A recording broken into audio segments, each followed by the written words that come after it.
আসসালামু আলাইকুম। টি-20 র্যাঙ্কিংয়ে বার্ষিক হালনাগাদে সুসংবাদ পেল বাংলাদেশ।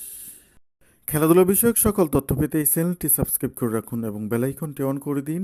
এবং ভিডিওটি ভালো লাগলে একটি লাইক করুন, কমেন্ট করুন এবং ভিডিওটি না টেনে শেষ পর্যন্ত দেখতে থাকুন। আইসিসি টি-20 র্যাঙ্কিংয়ে বার্ষিক হালনাগাদে সুসংবাদ পেয়েছে বাংলাদেশ। মঙ্গলবার প্রকাশিত আইসিসির সর্বশেষ র্যাঙ্কিংয়ে শ্রীলঙ্কাকে টপকে ছেলেদের টি-20 র্যাঙ্কিংয়ে অষ্টম স্থানে উঠে এসেছে বাংলাদেশ।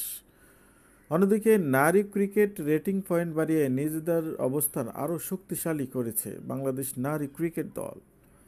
মেয়েদের রেটিং পয়েন্ট বেড়েছে 5।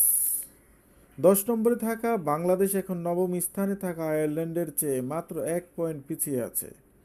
পহেলা মে প্রকাশিত মেয়েদের ওয়ানডে র্যাঙ্কিংয়ে এক ধাপ এগিয়ে ছিল মেয়েরা। আইসিসির বার্ষিক এই হালনাগাদে 2025 সালে মে মাস থেকে খেলা ম্যাচগুলো 100% এবং আগের 2 বছরের ম্যাচের 50% পয়েন্ট বিবেচনা করা হয়েছে। 2023 সালে মে মাসের আগের ম্যাচগুলোর হিসাব বাদ দেওয়া হয়েছে।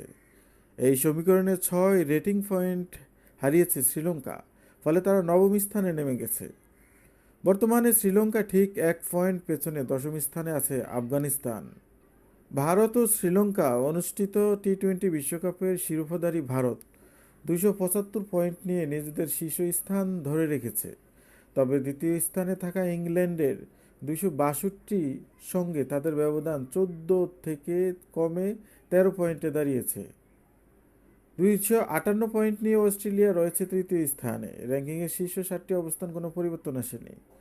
নিউজিল্যান্ডের পয়েন্ট হচ্ছে 247, দক্ষিণ আফ্রিকা 244, পাকিস্তান 240 এবং ওয়েস্ট ইন্ডিজ 233 যথাক্রমে চতুর্থ থেকে সপ্তম স্থানে আছে।